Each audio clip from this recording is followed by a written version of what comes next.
느헤미야서 13장 10절부터 14절까지만 보도록 하겠습니다. 일단 기도하겠습니다. 하나님, 이 시간에 말씀을 묵상합니다. 아버지의 마음, 아버지의 사랑을 깨닫게 하여 주시옵소서. 부족한 입술과 부족한 모습은 감춰주시고 오직 은혜만 있게 해 주옵소서. 의탁하며 예수님의 이름으로 기도하옵나이다. 아멘. 어버이 주일이라서 그런지 제가 초등학교 학생들이 준 시를 몇 편 봤는데 재밌는 게 있어서 나누려고 합니다. 하나는 결혼식인데요. 오늘은 라면과 김치의 결혼식 날. 신랑 라면이 신부 김치에게 잘 보이려고 국물 목욕탕에서 목욕을 한다. 뚜껑 예식장에서 라면과 김치 서로 입맞춤을 한다. 입맞춤 소리는 아삭아삭 후루루루 후루루루. 결혼식이 끝나고 이빨에게 마사지 받고 뱃속으로 신혼여행 간다. 어떤 아이 6학년입니다. 6학년을 마치며 서울 신사초등학교 아이가 썼는데요. 가는구나 나의 인생이여. 가는구나 나의 청춘이여. 어렸던 내가 결국 6학년이 되었고 6학년을 마치며 살아온 내 인생. 마하 50으로 달리는 비행기처럼 인생이 순식간에 날아가네. 6학년 나의 인생. 공짜, 박호연이라고 하는 어린이가 썼습니다. 선생님께서 세상에는 공짜가 없다고 하셨다. 그러나 공짜는 정말 많다. 공기 마시는 거 공짜, 말하는 거 공짜, 하늘 보는 거 공짜, 나이 드는 거 공짜, 바람 소리 듣는 거 공짜, 미소 짓는 거 공짜, 꿈도 공짜, 개미 보는 것도 공짜. 이게 감사를 하는 인생인 것 같아요. 여러분 다 공짜잖아요. 하나님이 주신 은혜. 어떤 김조상이라고, 이름이 조상, 초등학생이 지은 시 제목입니다. 우리 반 어린이 수는 내가 있어야 26명이 된다. 우리나라 인구 속에 나도 한 명에 들어간다. 지구의 몸무게를 계산하면 내 몸무게도 더하겠지? 크고도 넓다는 이 우주에서 내가 차지하는 넓이는 얼마일까? 그런데 내가 없으면 우리 어머니는 온 집안이 다 빈 것 같단다. 어머니에게는 가장 소중한 존재라는 걸 생각하죠. 그 중에 제가 은혜 받은 시, 가장 받고 싶은 상, 전국 부안 우덕 초등학교 6학년 1반 이슬이라고 하는 아이가 2016년에 지어서 최우수상을 받은 동시예요. 이렇게 썼습니다. 아무것도 하지 않아도 짜증 섞인 투정에도 어김없이 차려지는 당연하게 생각되는 그런 상, 하루에 3번이나 받을 수 있는 상, 받아도 감사하다는 말 한마디 안 해도 되는 그런 상. 그때는 왜 몰랐을까? 그때는 왜 못 보았을까? 그 상을 내주시던 주름진 엄마의 손을 그때는 왜 잡아주지 못했을까? 감사하다는 말 한마디 꺼내지 못했을까? 그동안 숨겨놨던 말 이제는 받지 못할 상, 앞에 홀로 앉아 홀로 되뇌어 봅니다. 엄마 사랑해요. 엄마 고마워요. 엄마 편히 쉬세요. 세상에서 가장 받고 싶은 엄마상 이제는 받을 수 없어요. 이제 제가 엄마상 차려드릴게요. 엄마가 좋아하던 반찬들로만 한가득 담을게요. 하지만 아직도 그리운 엄마의 밥상, 이제 다시 못 받을 세상에서 가장 받고 싶은 울 엄마 얼굴. 이렇게 썼습니다. 그 밑에 이 시가 동시가 되고 동요가 되고 노래까지 됐고 책에도 실렸는데요. 밑에 이런 글이 써 있어요. 우리 엄마께서 오래 암으로 투병하시다가 돌아가셨습니다. 가난했지만 엄마와 함께 지냈던 엄마가 차려주셨던 밥상이 그립습니다. 무엇보다 더 보고 싶은 건 엄마의 얼굴입니다. 이렇게 썼더라고요. 어버이날이 돼서 그런지 엄청 마음이 아팠습니다. 엄마를 보고 싶은데 못 보는 거죠. 우리가 해년마다 어버이 주일이 되면 목사님들이 시를 꼭 한 편 읽는데 엄마는 그래도 되는 줄 알았습니다. 여러분 들어보셨죠? 이것도 한번 읽어보세요. 엄마는 그래도 되는 줄 알았습니다. 하루 종일 밭에서 죽어라 힘들게 일해도 엄마는 그래도 되는 줄 알았습니다. 찬밥 한 덩이 대충 부뚜막에 앉아 점심을 때워도 엄마는 그래도 되는 줄 알았습니다. 배부르다 생각 없다 식구들 다 먹이고 굶어도 엄마는 그래도 되는 줄 알았습니다. 손톱 깎을 수조차 없이 닳고 문드러져도 엄마는 그래도 되는 줄 알았습니다. 애할머니 보고 싶다. 애할머니 보고 싶다. 그것이 그냥 넋두리인 줄만. 한밤중 자다 깨어 방구석에서 한없이 소리 죽여 울던 엄마를 본 후론 엄마는 그러면 안 되는 것이었습니다. 엄마 생각이 절로 나요. 저희 어머님이 오늘이 생신이신데 어버이 주일이 또 5월 8일이어가지고 설교를 준비하다 어젯밤에 자다가 어머니가 나를 어떻게 사랑하셨는지 생각해보니까 너무 마음이 아파가지고 잠깐 울었습니다. 저 어렸을 때 이 마음을 몰랐어요. 왜냐면 어머니가 저는 시골이니까 이게 시내가에 이렇게 봉사를 옛날에 많이 해서 새마을 운동한다고 막 이러면서 그럼 가서 건빵 같은 거, 빵 같은 거 가져오면 동생하고 저한테 주더라고요. 그 엄마가 엄마도 드세요 그러면 난 먹었다는 거예요. 난 그때 진짜 먹으신 줄 알았거든요. 근데 지금 보니까 못 드시고 그냥 자식들한테 주신 거더라고요. 네, 참 눈물이 나는데 그래도 어버이 줄이니까 이런 시 한번 읽어보는 거 좋은 것 같아요. 이승아 씨가 쓴 늙은 어머니의 발톱을 깎아드리며 이런 내용이 있습니다. 작은 발을 쥐고 발톱을 깎아드린다. 75해 전에 불었던 된 바람은 내 어머니의 첫 울음소리를 기억하리라. 이 발로 아장아장 걸음마를 한 적이 있었단 말인가? 이 발로 펄짝펄짝 고무줄 놀이를 한 적이 있었단 말인가? 뼈마디를 덮은 살가죽 쪼글쪼글하기가 가뭄 못살이 같다. 굳은 살이 덮인 발바닥 딱딱하기가 거북이 등 같아. 발톱 깎을 힘이 없는 늙은 어머니의 발톱을 깎아드린다. 어느 날부터 말을 잃어버린 어머니는 한쪽 팔로 내 머리를 감싸 안는다. 어머니에게 안기어 75해 동안의 된 바람 소리를 듣는다. 손택수 씨의 아버지의 등을 밀며 이것도 한번 읽어드리겠습니다. 아버지는 단 한 번도 아들을 데리고 목욕탕에 가지 않았다. 누이들과 함께 어머니의 손을 잡고 나는 여탕에 들어가야 했다.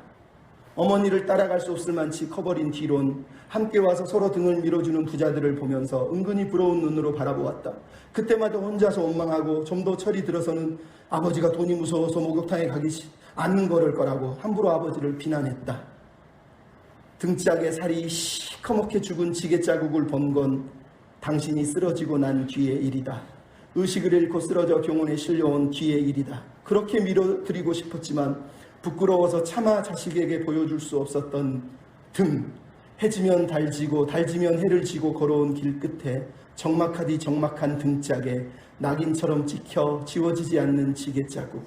아버지는 병원 욕실에 엎여 들어와서야 비로소 자식의 소원 하나를 들어주신 것이다. 어머니의 발톱을 깎고 아버지의 등을 밀면서 이 자녀들이 느끼는 이 아픔이 뭡니까? 어떻게 이렇게 우리를 사랑했냐는 거예요. 어떻게 우리를 이렇게 희생했냐는 거예요. 여러분, 이런 부모님을 생각할 때마다 우리가 감사하지 않을 수 없습니다. 우리는 그 부모의 사랑이 별거 아닌 것 같지만 실제로 그분 인생 통째를 다 주어서 우리를 사랑해 주신 삶이잖아요. 그래서 어머니들의 생각, 아버지들의 희생 생각하면 감사하지 않을 수 없어요. 왜 그렇게 희생했을까요? 답은 언제나 똑같아요. 사랑해서요. 사랑해서. 자식을 사랑하니까 그렇게 힘겹게 살아셨던 거라는 거죠. 우리는 오늘 부모의 사랑과 희생을 생각하면서 여러분은 하나님 앞에서, 부모 앞에서 부끄럽지 않습니까? 어버이날인데 실은 우리가 어버이다운, 부모다운 삶을 살고 있습니까? 우리는 부모에게 그런 감사를 정말로 잘하고 살았습니까? 하나님 앞에서는 우리는 어떻습니까? 하나님이 우리의 부모라고 말하면서 우리는 정말 감사하고 살고 있는 것입니까? 어떤 분이 이런 글을 썼어요. 부모된 사람들의 가장 큰 어리석음은 자식을 자랑거리로 만드는 것이다. 부모된 사람들의 가장 큰 지혜로움은 자신들의 삶이 자식들의 자랑거리가 되는 것이다. 그렇습니다. 여러분, 자식을 이용해 먹는 인간이 가장 못된 거예요. 하지만 자식을 위해서 자기 삶을 내어놓는 부모는 가장 아름다운 부모라는 걸 우리가 알게 돼요. 여러분, 이 시대는 존경할 어른이 없다고 말합니다. 부모들이 넘쳐나고 어른들이 넘쳐나는데 정작 존경할 사람이 없어요. 정작 부모다운 부모가 없다고 말하는 경우도 많이 듣습니다.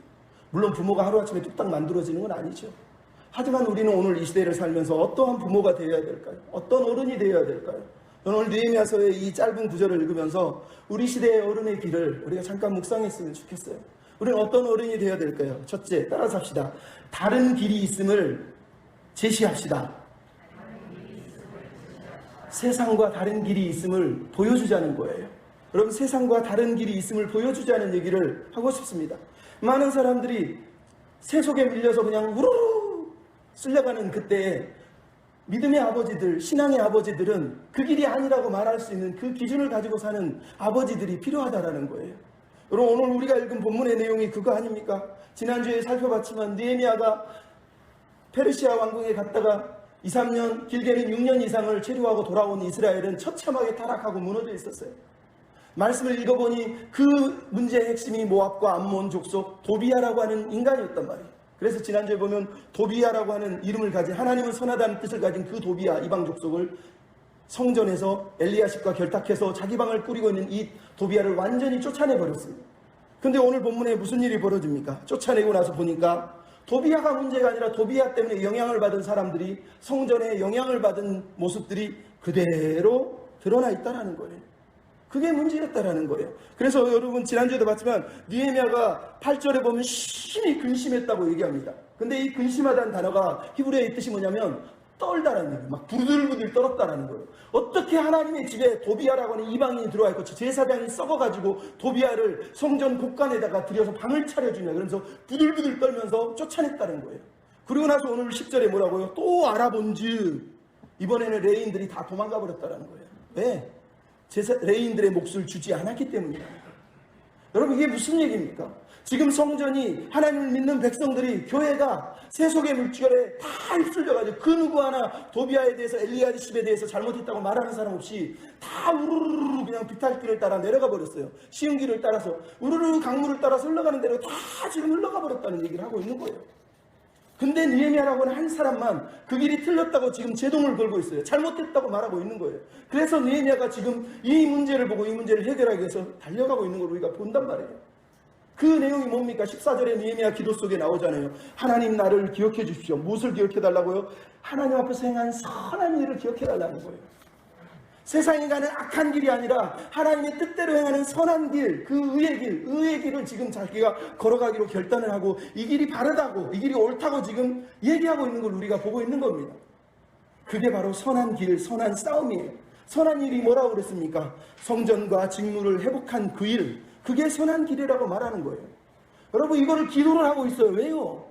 이미 도비아와 제사장 엘리야십이 결탁한 교회는 이미 그 사람 패거리가 됐거나 기득권을 행사하는 사람들이 자리를 꽉 쥐고 있었겠죠. 개혁이 쉽습니까? 얼마나 어렵겠습니까? 잘못했다고 말하면 찬밥 신세가 될 수도 있잖아요. 느헤미야가 기도하고 있잖아요. 하나님이 선한 일을 기억해달라고. 그만큼 힘들었다는 거예요. 그래도 느헤미야는 틀렸다고 얘기했고 저항했고 말했다는 거예요. 듣기 불편했을지 모르지만 그건 잘못됐다고 얘기했다는 거예요. 그리고 이 일을 해결했다는 거예요. 여러분, 왜 느헤미야는 이렇게 힘겹게 싸웁니까? 이걸 우리가 배워야 돼요. 이 세상 사람들은 다 싸우는 이유가 왜 싸우죠? Fight for what? Money, 돈, 명예, 권력, 욕심을 위해 싸우지 않습니까? 근데 성경은 뭐라고 해요? Fight for good. 선한 싸움을 싸워요. goodness. 선한 싸움을 싸우라는 거예요. 지금 느헤미야가 하고 있는 싸움은 자기 명예와 자기 부와 자기 영광과 자기 이름을 위해 싸우는 게 아니에요. 그러려면 페르시아에서 편안하게 살 수 있는 거예요. 굳이 여기 와가지고 욕먹어가면서 왜 이 일을 합니까? 느헤미야는 지금 자기 이름, 자기 명예, 자기 권력, 자기 성, 자기 물질 관심이 없어요. 중요한 건 그가 보고 있는 건 하나님의 나라라고 하는 선한 일, 그 일 때문에 지금 힘겹게 어렵게 싸우고 있는 거예요. 그럼 이게 우리에게 주는 도전인 거예요. 이 땅의 어른들이 싸워야 될 싸움은 저기서 권력과 명예와 유익을 위해서, 물질을 위해서, 부를 위해서, 자기 성공을 위해서 싸우는 사람이 되면 안 돼요. 하나님의 나라를 위해서, 정말로 하나님의 뜻이 무엇인지를 위해서 이 안에서부터 원래 싸워야 되는 거예요. 여기서 다 썩었는데 밖에서 소리 지르는 건 아무 의미가 없는 거예요. 교회 안에서 하나님의 백성이 선한 백성이 되고 선한 싸움을 싸워야 된단 말이에요. 그게 필요한 거예요. 느헤미야가 그래서 지금 제동을 걸고 틀렸다, 잘못됐다 말하면서 다른 길이 있다고 보여주고 있잖아요. 다른 길이 있어요. 그리고 그들은 지금 느헤미야 때문에 느헤미야 손을 잡고 다른 길로 지금 걸어오고 있잖아요. 우리가 우리 자녀들에게 다른 길이 있다고, 이 길이 옳은 길이라고 가르쳐 줄 수 있는, 손을 내밀고 싸울 수 있는 손이 되어야 되지 않겠습니까? 여러분, 우리가 잘 아는 물고기 중에 연어, 또 우리나라에는 황어떼들 보십시오. 뭐 합니까? 한마다 아니면은 산란기가 되면은 수킬로, 수십 킬로, 수천 킬로를 강물을 거슬러서 그 거센 물살을 거슬러서 거꾸로 강으로 올라와요. 바다에서 편안하게 그냥 휩쓸려서 살아도 되는데 꼭 고향으로 돌아온단 말이에요. 산란을 위해서 돌아오는 거예요. 왜? 꿈을 위해서 돌아오는 거예요. 내 자식들을 위해서, 다음 세대를 위해서 돌아오는 거예요. 힘겹지만 돌아갈 곳이 있고 가야 될 곳이 있다는 걸 연어떼들도 황어떼들도 알고 있단 말이에요. 그래서 흐르는 강물을 따라가지 않고 거슬러 올라오는 거예요. 여러분, 이 땅의 교회가 하나님의 꿈을 품었다면 우리도 거슬러 올라가는 삶을 살아야 되지 않겠습니까? 그게 우리의 삶이에요. 여러분, 어떤 사람이 쓴 글에 죽은 물고기는 물의 흐름대로 흘러가지만 살아있는 물고기는 물의 흐름을 역류하여 헤엄칠 수 있습니다. 이렇게. 여러분, 우리가 죽었습니까? 살았습니까? 살아있다면 이 땅에, 교회 안에 세속성과 탐욕을 거절해야 돼요. 그게 바른 길이에요.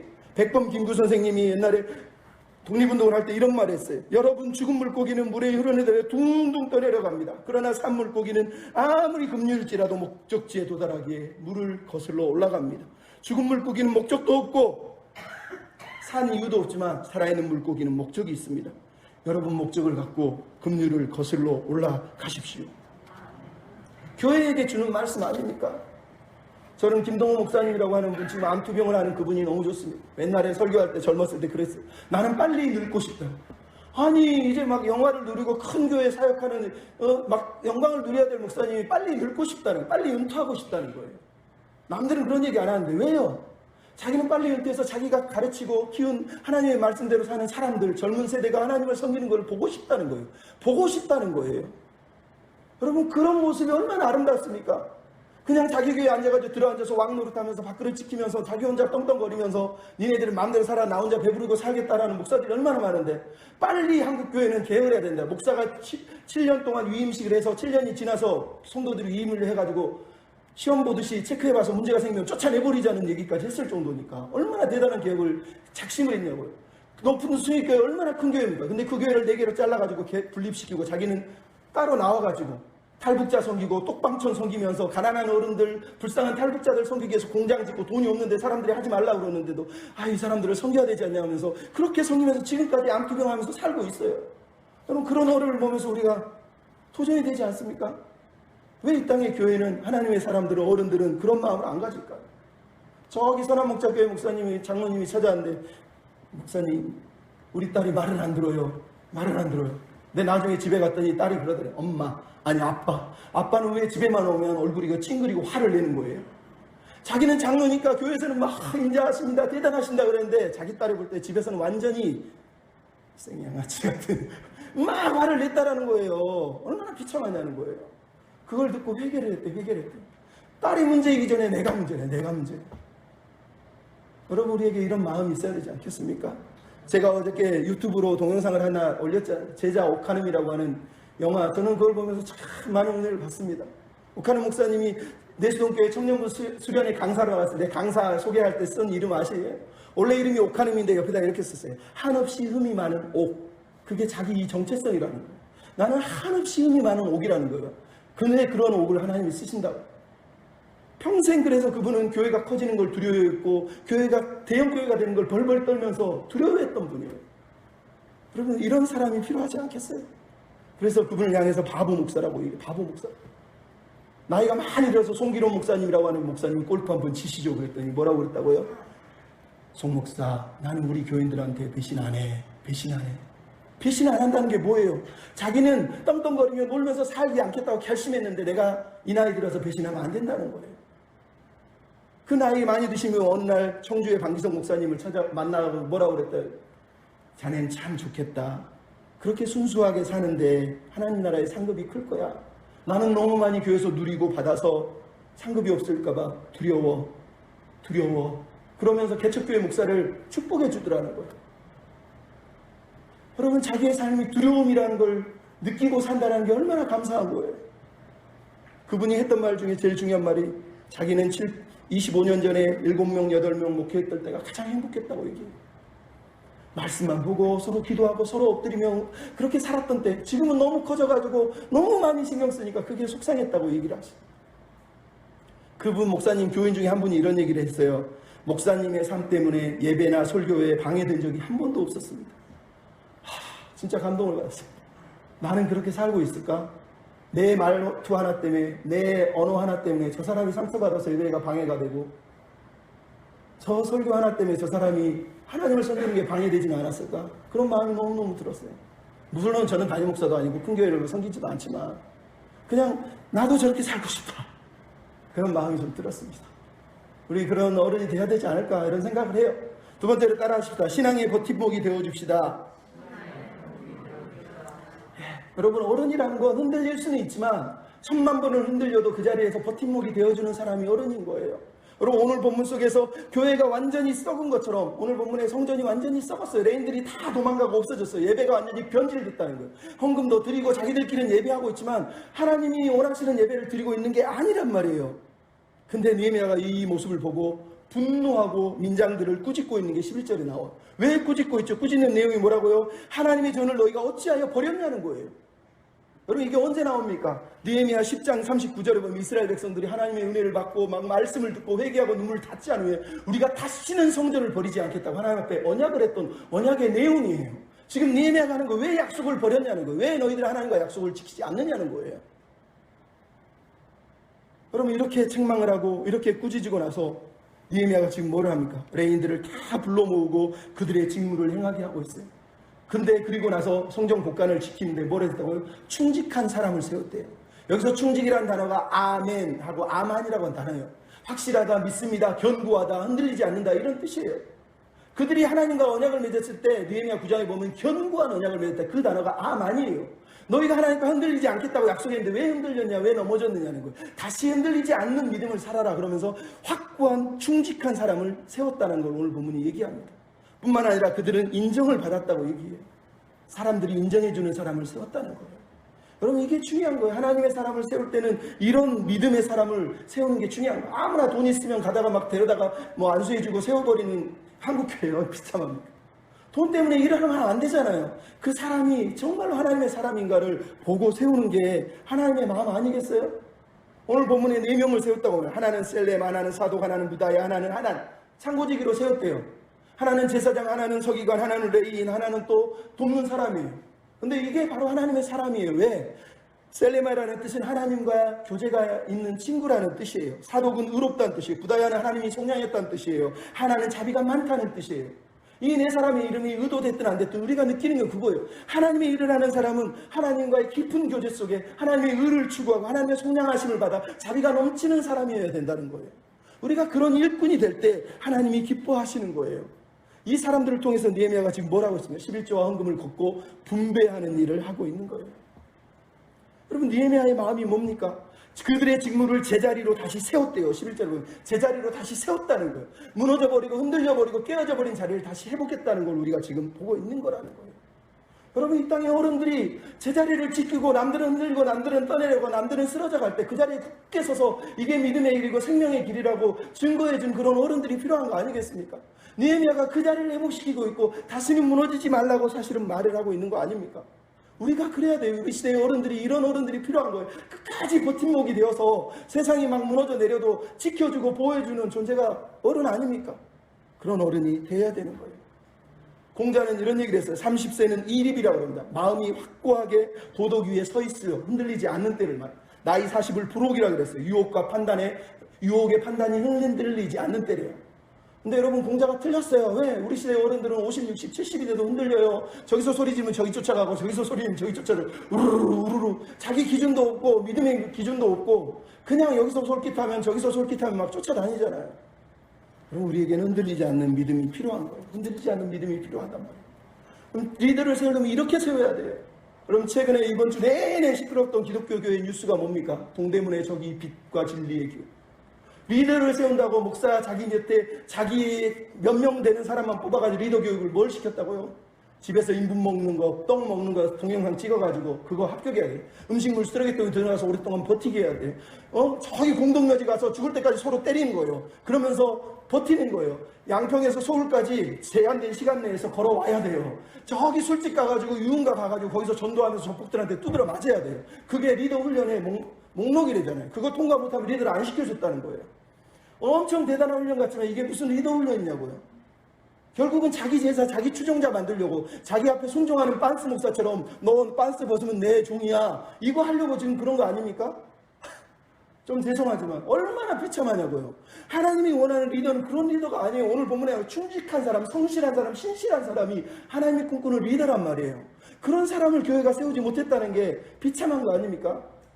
여러분 어른들이 그런 어른이 되기를 기도하고 우리가 그런 리더가 돼서 교회의 버팀목이 돼야 되겠다 이런 마음이 우리에게 있어야 돼요. 조금만 힘들면 제자리 박차고 나가버리는 거 그게 무슨 교회를 세우는 일이 되겠습니까? 마지막으로 따라합시다. 탐심을 버리고 은혜로 섬깁시다. 탐심을 버리고 은혜를 섬기자래요. 여러분 오늘 본문에 왜 레인들이 도망갔습니까? 왜 레인들이 도망갔을까요? 죄의 연쇄 자격이에요. 레인들의 죄가 아니에요. 교회가 타락하니까 도비아라고 하는 사람이 엘리야십 대제사장과 결탁을 해서 교회를 타락하게 만드니까 교회의 11조를 행령하고 교회의 돈을 행정하니까 레인들이 도망갔어요. 도망간 거라니까요. 쫓아낸 게 아니에요. 이런 교회에서 예배할 수 없다는 거예요. 이런 사람들 밑에서 하나님을 섬기지 못하겠다는 거예요. 그래서 농사지로 갔다고 얘기하는 거예요. 여러분, 이 모습의 문제는 레인들이 아니라 바로 제사장의 타락에 있는 거예요. 말라기서를 보면 말라기에서 11조를 도둑질했다고 하는 그 도둑놈의 주범이 제사장이란 말이에요. 왜? 그들이 하나님 앞에 따지잖아요. 우리가 언제 하나님 도둑질했습니까? 니네들이 고아와 가부들을 섬기지 않고 레인들을 섬기지 않아서 레인들의 것을 도둑질했다는 거예요. 여러분, 말라기서가 그래서 느헤미야가 사라진 이 기간 동안 말라기를 썼다고 학자들이 얘기하는 사람들도 있어요. 왜 이 비참한 일이 11조 논쟁이 일어나는 줄 아세요? 제사장들이 교회의 돈을 11조를 자기들이 꿀꺽했다는 거예요. 도비아하고 손잡고 그 돈을 횡령했다는 거예요. 그래서 교회가 무너졌다고 얘기하는 거예요. 우리가 이거를 이해를 해야 돼요. 교회는 언제나 돈 때문에 망하게 돼 있어요. 돈 때문에 무너지게 돼 있단 말이에요. 우리가 물질의 욕망에 자유롭지 못하기 때문이에요. 그래서 기도해야 되는 거예요. 기도해야 돼요. 존 오토버그라고 하는 목사님이 자기가 돌아가시기 달라스 윌레드라고 하는 교수님을 찾아가서 돌아가시기 전에 만났어요. 목사님, 내가 어떻게 하면 교회를 잘 관리하고 어떻게 하면 교회를 잘 운영할까요? 그랬더니 그 목사님이 그러더래요. 여보게 목사님이 교회에게 줄 수 있는 가장 귀한 선물은 당신의 영혼을 지키는 거야. 지키는 거야. 그 사람은 프로그램 생각하고 어떻게 하면 돈을 끌어모으고 어떻게 하면 부자가 되고 어떻게 하면 큰 교회를 만들까 고민하는데 그 교수 스승 목사님은 네 영혼을 지키라고 그랬다는 거예요. 여러분, 우리가 그러게 필요한 거예요. 목사님뿐만 아니라 우리도 마찬가지. 우리 영혼을 내가 지키지 못하면 무너지게 돼 있는 거예요. 무너지게 돼 있는 거예요. 여러분, 이 교회가 오기 전에 저기 봉천동에 덕산교회라고 하는 곳에 올로 목사님이 교회가 합병하기 전에 교인들 차명계좌 이름 만들어가지고 교회 돈을 횡령해서 꿀꺽했다가 들켜가지고 난리가 났어요. 교회를 합병했더니 또 목사가 자기 돈 횡령해서 저 브라질에다가 뭐 줬는지 못해 그래가지고 교회 돈을 횡령해가지고 또 난리가 났어요. 그래서 이 교회가 여기까지 왔어요. 네? 그 전에 이상한 목사님들 때문에 그런 일이 벌어졌잖아요. 저기 큰 교회 가면 자기 교회 성도들 보고 내가 얼마나 헌금을 많이 했는데 니네들이 내가 잘못했다고 나를 욕해. 그럼 헌금한 게 무슨 신앙의 기준이냐고요. 자기가 헌금 많이 했기 때문에 사람들이 자기가 죄지은 건 봐줘야 된대요. 말이 됩니까? 어떤 분은 교회 그만둘 때 되면 내가 이렇게 많이 헌금했는데 헌금한 곳에 나한테 다 돌려달라는 거예요. 실제로 그런 분들 많으세요. 여러분, 우리가 기도해야 될 내용이 여기 있는 거예요. 이 땅의 교회를 위해서 기도해야 될 내용도 있는 거고요. 우리의 시대의 리더를 위해서 기도해야 될 내용이 여기 있는 거예요. 최근에 어떤 부교육자가 자기가 다녀온 7개 교회를 소개를 해놨어요. 첫 번째 교회를 갔더니 인천의 S교회로 갔어요. 그랬더니 거기서 문제가 생겨서 그 전에 저기 다른 교회로 갔는데 그 교회를 갔더니 지하에 교회가 있는데 30명이 교회가 나오는데 목사가 맨날 우리는 지상으로 올라갈래 그 꿈을 꾸더라는 거예요. 그래서 어떤 교회 갔더니 그 교회는 우리 교회는 하나님이 준 비전이 있어 건물을 지어야 돼 그러더래요. 결국은 세 번째 교회로 이사를 갔더니 세 번째 교회를 갔더니 무슨 일이 벌어졌냐면 이번에 목사가 프로그램에 잊혀가지고 두 날개 쫓아다니면서 교인들을 안 돌보고 맨날 세미나만 쫓아다녀요. 너무 안타까워서 다른 교회로 옮겨갔더니 이번에는 엄청나게 큰 교회인데 아들이 조폭이야. 성도들을 막 얼마나 두드러 패는지 너무 어이가 없어서 다른 교회 갔더니 이번에는 목사님이 짠돌이 교육부서에서 돈 썼다고 돈 다 토해내라고 그러면서 부교육자 월급을 깎더래요. 그러더니 돈 없다고 그러면서 자기 집을 덜컥 사더래요. 보니까 재직들 꼬셔가지고 돈 끌어모아서 교회 돈으로 집을 샀다는 거예요. 너무너무 어이가 없어가지고 다른 교회를 갔더니 자기가 아는 목사님 선배야. 근데 그 아들이 성범죄를 해서 청년들을 그루밍 죄를 하고 있어. 인천에서. 그 교회를 나왔어요. 그랬더니 어느 교회에서 목사 자리 줄 테니까 4억을 달라고 얘기합니다. 또 어느 교회를 갔더니 아파트 한 채 산다고 생각하고 그만큼 돈 주면 내가 교회 물려줄게 이러더라는 거예요. 7교회를 얘기해요. 저는 지금까지 14개 교회를 다녀봤는데요. 비참하고 속상한 일을 너무 많이 겪었어요. 여러분은 모르겠지만 저는 45세가 될 때까지 월급을 많이 받으면 150만 원, 조금 받으면 70만 원 받으면서 한 번도 돈을 모아본 적도 없고 가져본 적이 없어요. 그래서 남들이 바보라고 그랬고 저도 바보인 줄 알아요. 저는 이게 맞다고 믿고 왔는데 남들이 욕하는 거 보니까 제가 힘들게 살았나 이런 생각도 하지만 근데 진짜로 부격자한테 50만 원, 70만 원, 100만 원 주는 거 막 벌벌 떨면서 자기 사례비는 막 계속 추가하는 분들이 얼마나 많은지 몰라요. 마음이 아파요. 마음이 아픕니다. 여러분, 우리가 하나님을 믿는다면 하나님 앞에서 우리의 탐심을, 우리의 탐욕을 버려야 돼요. 저도 사실 가난하게 살아서 제 안에 탐욕이 있을 수 있어요. 늘 느낍니다. 아깝거든요. 근데 하나님 앞에서 우리가 어떻게 살아야 될까요? 오늘 본문에 나오는 것 중 가장 중요한 게 11조 문제잖아요. 11조. 어떤 사람은 11조를 내지 말아야 돼요. 어떤 사람은 11조를 내야 돼요. 어떤 사람은 11조가 율법이 아니라고, 어떤 사람은 11조가 율법이라고. 말도 안 되는 소리를 합니다. 여러분, 짧은 시간이지만 우리가 탐심을 버리기 위해서 우리가 돈을 어떻게 지혜롭게 쓸까? 어떻게 지혜롭게 하나님 앞에서 우리 물질을 사용할까를 고민할 때 11조는 아주 중요한 거라는 걸 여러분이 기억할 필요가 있습니다. 왜요? 여러분, 하나님께서 11조를 주신 이유가 뭘까요? 짧지만 간단하게 제가 스킵을 하면서 설명할게요. 첫째, 따라서 합시다. 하나님은 나의 왕이십니다. 여러분, 11조의 1번 정신은 하나님이 내 왕이라는 거예요. 창세기 14장 28장에 보면 아브라함과 야곱이 하나님 앞에 11조를 드리겠다고 서운하는 걸 봅니다. 물론 하나는 멜기세덱에게 드리지만 그 당시는 11조 제도가 없을 때 드립니다. 왜 드렸는지 아십니까? 고대 근동에서는 모든 대부분의 민족들이 11조를 드렸어요. 누구에게? 신전에 왕에게 드렸어요. 자기 신의 아들이라고 믿었기 때문에 왕에게 11조를 드린 거예요. 근데 아브라함과 야곱은 그 왕들에게 드린 게 아니라 나는 왕이 따로 있다고 고백한 거예요. 그게 11조라요. 하나님이 내 왕이라는 거예요. 내 인생의 왕이라는 거예요. 그래서 11조를 결단한 거예요. 야곱이 드렸는지 우리가 모르지만 이거는 율법이 있기 전이에요. 그 다음에 율법에서 두 번째 정신이 있어요. 따라서 하나님은 내 삶의 주인입니다. 여러분, 레위기 27장 30절에 보면 뭐가 나오는지 아세요? 그 땅에, 가나안 땅에 들어갈 때 그 땅의 소유의 11조를 나에게 바치라고 그럽니다. 하나님이 바치라고 그럽니다. 이거는 레위인 제사장이 아니라 하나님께 바치라고 얘기해요. 왜 그런 줄 아세요?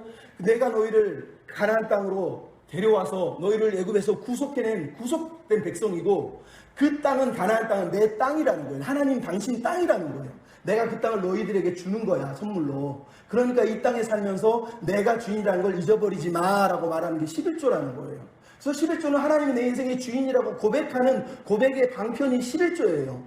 여러분, 그걸 잊어버리면 안 됩니다. 세 번째, 따라서 나는 하나님의 청지기입니다. 나는 하나님의 청지기라는 거예요.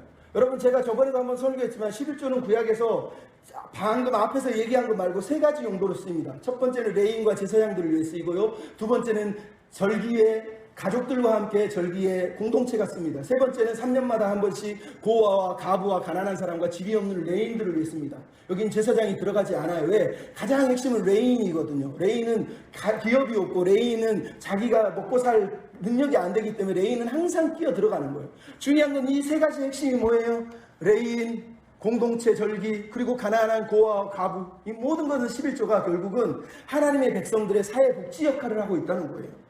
가지지 못한 사람들, 어려운 사람들, 또 공동체가 서로가 하나 되기 위해서 쓰고 있는 자금이 바로 11조였다는 얘기를 하는 거예요. 그래서 구약의 11조는 적어도 20% 이상을 11조로 내서 10의 2조 이상을 내는 거예요. 거기다 감사헌금, 헌금 더하면 10의 3조, 4조가 넘어가요.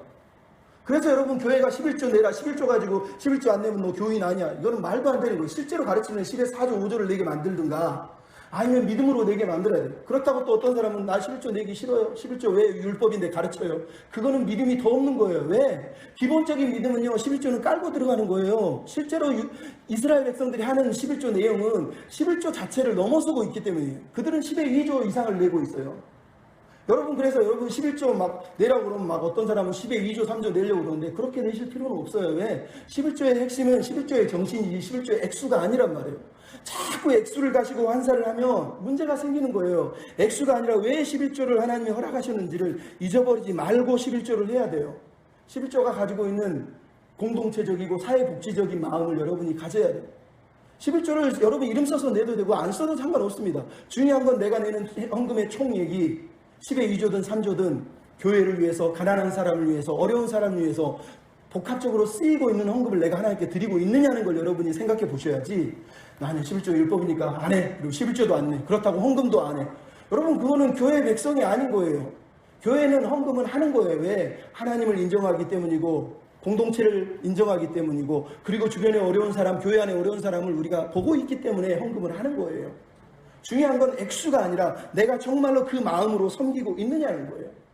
11조를 도둑질하지 말라고 아까도 얘기했지만 제사장들한테 주는 경고예요. 제사장들이 교회가 헌금을 바로 써야죠. 왜 교회가 헌금을 바로 못 씁니까? 저기 500억, 1000억 교육에 왜 필요하죠, 여러분? 교회를 왜 막 천억씩 막 들여가지고 지어야 합니까? 나는 도저히 이해가 안 돼요. 그게 교회가 커지는 게 목적이면 사도행전은요, 가정교회 다 없애고 모여가지고 대형교회를 지었어야죠. 근데 초대교회부터 가정교회를 시작한 이유는 건물이 중요한 게 아니라 만남이 교회가 중요했기 때문이란 말이에요. 근데 헌금을 하라고 모아놓으면 목사가 혼자 배 떵떵 부르면서 자기 사례비 챙기고 부교육자들 막 목 잘라내고, 좀 죄송하지만 70만 원 주면서 벌벌 떨고 80만 원 주면서 벌벌 떨고, 우리 교회처럼 작은 교회 말고 큰 교회들 얘기하는 거예요. 안타깝잖아요. 어떻게 그러냐고요. 그리고 저 밖에 막 가난한 사람, 어려운 사람이 있는데 어쩌다 한 번씩 생색내듯이 선교 구제연금 하면서 자기들은 할 일 다 했다고 그러고 교회 짓는 데는 엄청나게 돈을 들여 쓰잖아요. 왜 그렇게 사냐고요. 진짜 필요한 건 교회 안에 어려운 사람, 교회 행사, 그리고 힘겨운 사람들에게 그 물질이 가도록 기도하면서 섬기는 게 필요한 거예요. 옛날에 디트리 보네프라는 사람 그랬어요. 자신의 꿈을 사랑하는 공동체는 망할 것이요, 주변 사람들을 생각하는 공동체는 아름다워질 것이다 그랬어요. 그럼 이게 필요한 거예요. 저번에 말했지만 예수님이 왜 너희가 외양과 박해와 근처에 11조를 내면서 의와 인과 신 버렸다고 얘기합니까? 이것도 행하라고 얘기한 이유가 뭐예요? 그게 율법의 11조의 핵심이에요. 의와 인과 신, 정의, 사랑, 믿음. 여러분, 이게 핵심인 거예요. 우리의 물질은 정의롭게 쓰여야 되고, 우리의 핵심은 사랑하는 마음으로 써요. 우리의 핵심은 믿음의 표현으로 쓰는 거예요. 11조는 그래서 믿음의 표현이고 인애의 표현이고 정의의 표현이란 말이에요. 근데 여러분이 이거를 액수를 가지고 따질 게 아니라 내가 정말로 정의를 위해서, 인애를 위해서, 믿음을 위해서 내고 있느냐가 중요한 건데, 그걸 자꾸 잊어버리고 논쟁을 해요. 11조를 내지 말아야 돼. 이건 율법이니까 안 된다고. 또 어떤 사람은 11조 안 내면 넌 장로도 안 돼, 넌 집사도 안 돼, 막 이러면서 교회 헌법으로 아예 만들어버렸잖아요. 너무너무 비참해요. 그러다 야단 욕을 막 사회에서 질타를 하니까 그냥 자기들끼리 규정을 했지만, 그거는 옳은 게 아니에요. 왜? 신약에서 11조 언급합니까? 안 하거든요. 예수님 말고. 왜? 이방인들은 율법을 몰라요. 그래서 사도행전 15장에 보면 뭐라고 그러죠? 우상의 제물과 피와 목매어 죽인 것과 음행 4가지 외에는 아무것도 강요하지 않아요. 그게 신약으로 넘어오는 마음이에요. 그럼에도 불구하고 사도 바울은 뭘 항상 강조했어요? 고린도전서 9장에 보면 모세의 율법에 곡식떠는 소의 입에 망을 씌우면 안 된다 그랬다. 밭가는 자의 소망을 가지고 가는데 그 곡식떠는 자의 소의 입에 망을 씌우면 되겠냐고. 그리고 뭐라고, 이게 소를 걱정하시는 거냐? 아니다. 사역자들을 걱정한다다. 그러면서 9장 13절에 성전에서 일을 하는 이들은 성전에서 나는 것을 먹고 제단에서 섬기는 이들은 제단에서 함께 나누는 것을 너희가 알지 못하느냐? 복음을 전하는 자들도 복음으로 살리라고 예수님이 누가복음에서 가르쳐 주셨다라고 사도 바울이 아예 예수님 말씀을 인용하고 있는 걸 보게 돼요. 그러니까 우리가 물질을 11조를 쓸 때는 언제나 똑같아요. 왜? 구약이나 신약이나 다른 점이 있다면 율법이 없고 제사장이 없고 레인이 없어요. 율법적으로. 하지만 똑같은 게 있어요. 공동체가 있고 사역자가 있고 그리고 돌볼 사람들이 있다는 거예요. 그래서 우리의 물질은 필요한 거예요. 그걸 11조로 드리든 감사로 드리든 명목은 중요하지만 10분의 1은 기본으로 내고 들어가는 거예요. 사실은. 그러면서 섬기는 거예요. 섬기는 거예요. 그래서 사도 바울이 했던 가장 핵심적인 뭐예요? 주는 것이 받는 것보다 복이 있다고 예수님이, 하나님이 말씀하셨다고 얘기를 해요. 그러면서 고린도후서 8장에 보면 넘치는 기쁨과 극심한 가난이 너희의 풍성한 연보를 만들어내 너희가 힘에 지나도록 연보하였느니라. 여러분, 왜 사도 바울이 고린도 교회 그 마게도냐 교회를 칭찬합니까? 극심한 가난에 넘치는 기쁨으로 헌금을 했다는 거예요. 핵심이 뭐예요? 넘치는 기쁨 때문이에요. 여러분이 하나님 믿는 기쁨이 없으면 헌금은 의미가 없어요. 왜? 성경이 뭐라고 그랬다고 얘기했습니까? 억지로 내는 자를 하나님이 기뻐하지 않는다. 하나님은 즐겨 내는 자를 사랑한다. 여기서 즐겨 내는 건 계속 낸다는 게 아니라 즐거움으로 내는 거, 기쁨으로 내는 걸 말하는 거예요. 기쁨으로 헌금하지 않는 11조 무슨 의미가 있습니까? 11조 1000명 망명해서 밖에 나가서 사기치고 부동산 투기하면 하나님이 받습니까? 헌금을 안 내는 사람도 문제지만 11조 해놓고 자기 믿음 생활 잘했다고 생각하는 것도 우스운 거라는 거예요. 중요한 건 율법의 정신을 잊어버리면 안 돼요. 우리에게 사역자가 있고요. 우리에게 공동체가 있고요. 우리 주변에 가난하고 어렵고 힘든 사람들이 있는 거예요. 그것을 위해서 우리가 헌금을 하는 거예요. 그것을 여러분이 11조로 내도 잘못된 게 아니고 11조로 안 쓰고 내도 잘못된 건 아니에요. 중요한 건 그 마음이 성도의 마음이고 헌금하는 자세라는 걸 잊어버리면 안 돼요. 교회를 섬기는데 왜 하나님을 믿는데 하나님의 사랑을 입은 사람이 헌금도 하지 않고 하나님 앞에 드리는 것조차도 아까워하냐는 거예요. 물론 아깝죠. 안 아깝다는 뜻이 아니지만, 하지만 사랑이, 기쁨이 넘쳐나면 감당하는 거예요. 감당하는 거예요. 왜? 우리가 얼마나 사랑을 많이 받았는지를 생각해 보면 돼요. 여러분, 오늘 어버이 주일을 맞아서 제가 얘기했던 내용이 뭡니까? 우리가 우리 부모의 사랑을 생각할 때, 그분의 희생들을 생각할 때 어떻게 그렇게 희생했을까? 생각하면 감사하지 않을 수가 없잖아요. 근데 우리의 부모의 부모 되신 하늘 아버지께서 자기 아들을 우리에게 주셨다니까요. 가장 소중한 아들을 우리에게 주셨다니까요. 근데 그 사랑과 그 은혜를 받고도 내가 이걸 해야 돼? 그럼 이게 말이 됩니까? 메스 루카도라고 하는 분이 글을 썼어요. 글에 보면 이런 내용이 나옵니다. 하나님의 아들이 십자가에 달려 있습니다. 천사들이, 만군들이, 온 만물들이 소리치면서 하나님의 아들을 죽이면 안 됩니다. 죽이면 안 됩니다. 그 중에 천사 한 명이 나타나서 얘기합니다. 하나님, 저희가 저 사람들을 멸망시키고 아드님을 구해내겠습니다. 하나님, 왜 이렇게까지 저들을 그냥 내버려 두십니까? 하나님이 얘기합니다. 그냥 가만히 둬라. 그냥 내버려 둬라. 천사가 한마디 더 합니다. 하나님, 무엇 때문에 굳이 하나뿐인 아드님을 저들에게 내어주시려고 합니까? 저희가 대신할게요. 다른 방법이 없습니까? 그러면 고통이라도 좀 덜어주면 안 되나요? 하나님이 말씀하십니다.